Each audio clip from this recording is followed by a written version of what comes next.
আপনি যে আশাবাদটা করছেন আসলে আমরাও সবাই কম বেশি আসলে আশাবাদ রাখতে চাই যে আলোচনা টেবিলে বিষয়টা সমাধান হবে।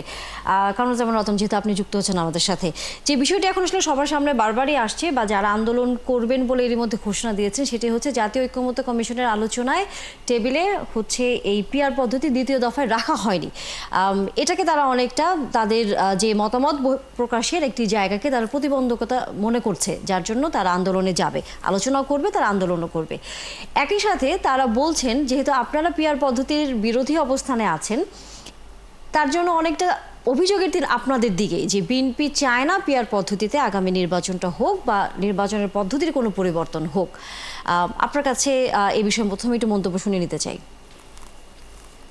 আপনাদের আলোচনার মধ্যে যে জিনিসটা বেরিয়ে আসছে সেটা হলো যে আন্দোলনের যে ডাকটা দিল রাজপথে, এটা তো আলোচনার টেবিলে এটার সমাধান হওয়ার কথা। তা আন্দোলনের যে ডাকটা দিল এটা কার বিরুদ্ধে? এটা কার বিরুদ্ধে? বিএনপিকে এখন পাওয়ারে বিএনপি তার মতামতটা দিয়েছে, নোট অফ ডিসেন্ট দিয়ে তারা তাদের যুক্তির একটা মানে একটা ব্যাখ্যা তারা দিয়েছে।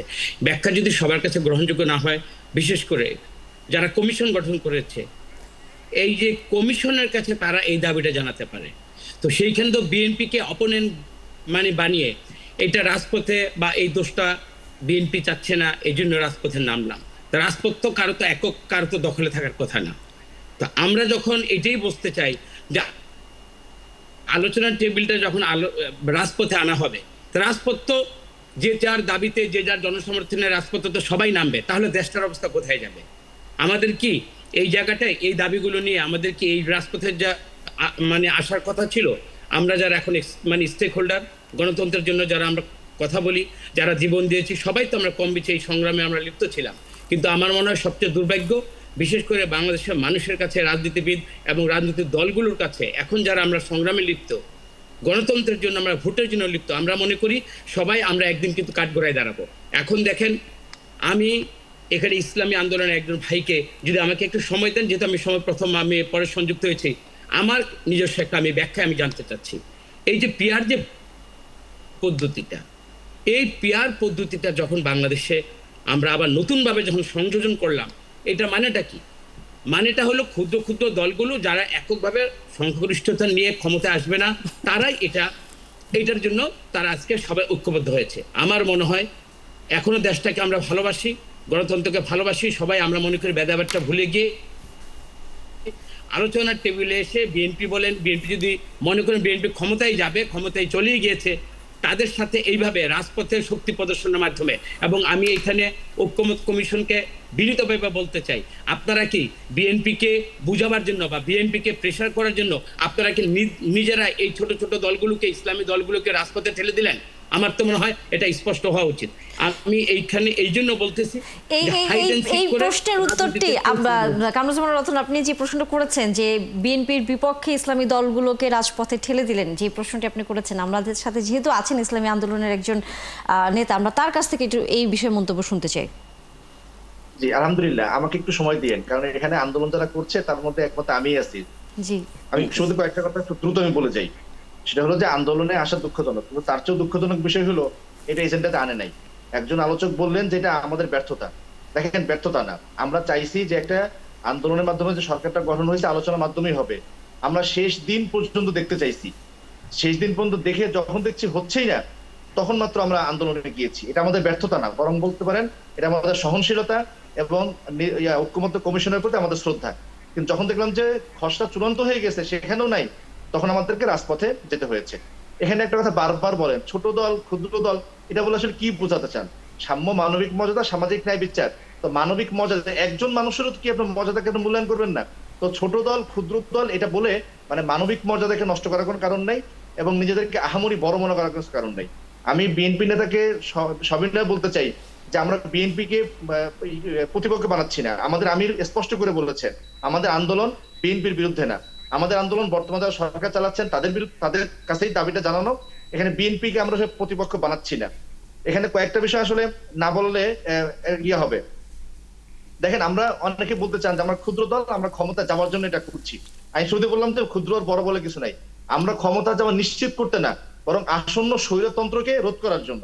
কারণ আপনারা জানেন বাংলাদেশের যে সিস্টেমেটিক যে অবস্থা যেটা ছিল, যে কারণে হাসিনা স্বৈরাচার হয়েছিল, একটাও কি পরিবর্তন করা গেছে? যায় নাই। এনসিসি রে গঠন করা গেল না, সাংবিধানিক প্রতিষ্ঠানের প্রধানগুলো নিয়োগ করার ক্ষমতা প্রধানমন্ত্রীর হাত থেকে সরানো গেল না। তো বাংলাদেশের রাজনৈতিক সংস্কৃতি এটা এখন যথার্থ হয় নাই।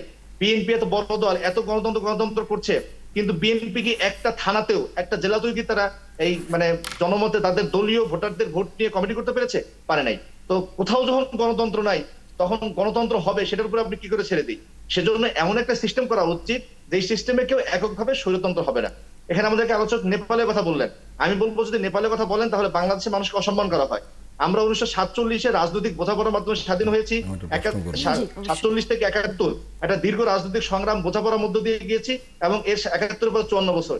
এখনো যদি কেউ মনে করেন যে আমাদের রাজনৈতিক পরিপক্কতা আসে নাই, তাহলে আর কত বছরে আমাদের রাজনৈতিক পরিপক্কতা আসবে?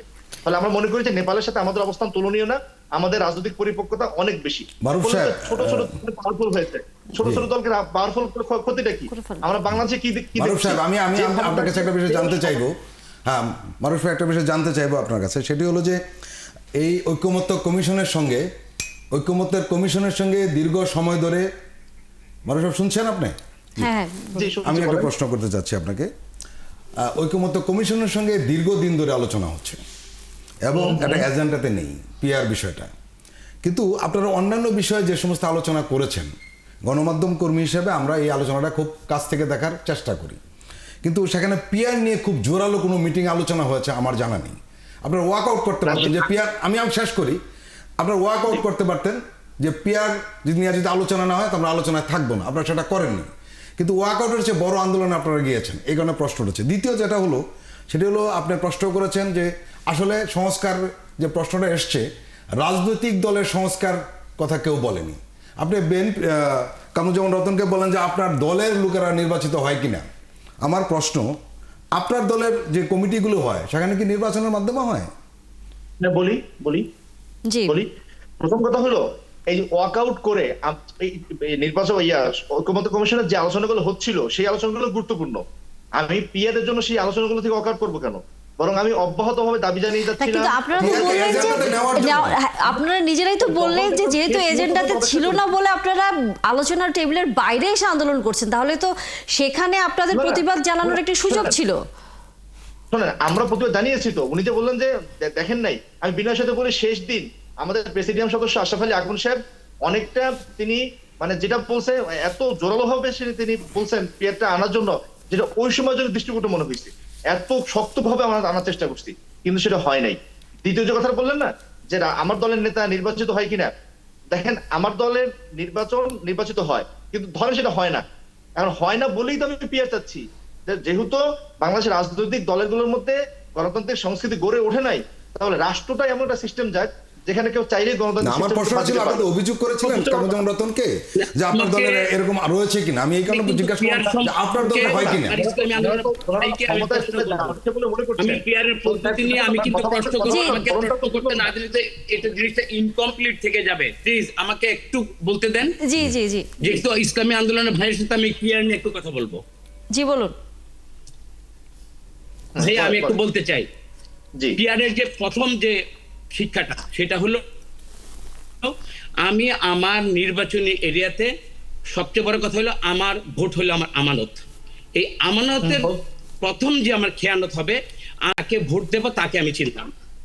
আমার এই যে আমাকে ভোটের অধিকার থেকে আপনি প্রথম বঞ্চিত করলেন। আমার ইমামের আখলাক আমার জানতে হবে, যার পিছনে আমি নামাজ পড়বো। নো, আমাকে বলতে দেন, আমাকে বলতে দেন। পিআর থেকে যেটা আমার হবে, আমি মার্কাতে ভোট দেব, আমি ব্যক্তিকে চিনলাম না। অথবা আমার ইসলামে কখনই ইমামকে যদি আমি ইমাম মানি, যদি আমি মসজিদে নামাজি পড়বো, ইমামই মানবো, যদি তার আমল আখলাকে আমি তাকে যদি আমি না বিচার বিশ্লেষণ করতে পারি, তার পিছনে আমার নামাজটাই তো আমার জায়েজ হবে না। আমার মনে হয় আমি ভোট দিলাম এক জায়গায়, ঢাকায় আমি ভোট দিলাম, রংপুর থেকে আপনি পিআর পদ্ধতিতে আপনি তাকে আমার প্রতিনিধি করে আনলেন, অথচ এইখানে আমি আমার যে ইমাম মানলাম, যাকে ইমাম মানলাম, ওই ইমামের আখলাকি ইমামের যে জিম্মাদারি, ওই জিম্মাদারি ইমাম যোগ নেই। এটা বলতে দেন।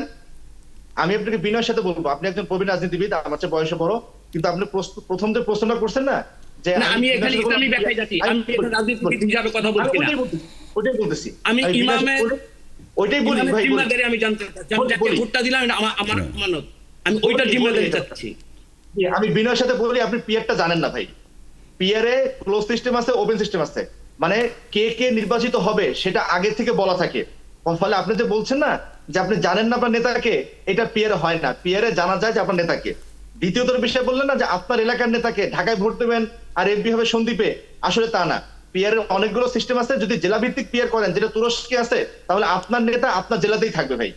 ফলে আমি বলবো যে পিয়ার নিয়ে আরেকটু ডিটেলস পড়াশোনা করেন এবং জানাশোনা করেন। আমার মনে হয় বাংলাদেশে পিয়ারের চেয়ে ভালো পদ্ধতি এবং স্বৈরতন্ত্রকে রোধ করার জন্য পিয়ারের চেয়ে ভালো কোনো পদ্ধতি হয় না বাংলাদেশে। আপনি আমাকে ওকে, আমার যদি ঘাটতি থেকে পড়াশোনা আমি করব, তো এই পিয়ার নিয়ে তো আপনি দেখেন 96 বা 97টা দেশে পিয়ার পদ্ধতি আছে। পিয়ার পদ্ধতি নিয়েও বিভিন্ন, এইখানে কিন্তু ক্যাটাগরিক্যালি বিভিন্ন দেশে বিভিন্নভাবে ক্যাটাগরি হয়।